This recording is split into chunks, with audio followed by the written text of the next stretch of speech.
இது என் வீர தகப்பன். எவனாயிருந்தால் என்ன, எவனாயிருந்தால் என்ன, இது என் அழகு புயல் அன்னை.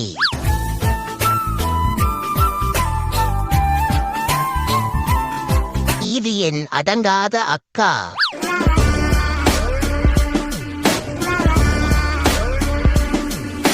இது என் முத்தக்கண் தங்கச்சி.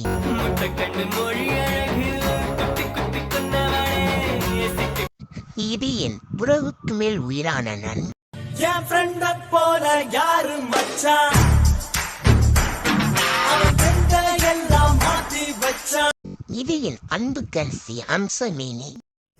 அவ என் மகாராணி, அவ என் தேவதை, அவ என் உசுறு, அவ என் குலசாமி. எனக்கு அவ்வளோ பிடிக்கும். இது நானு ஏதோ கேவலமான காம்பினேஷன்ல இப்படி கண்டபடி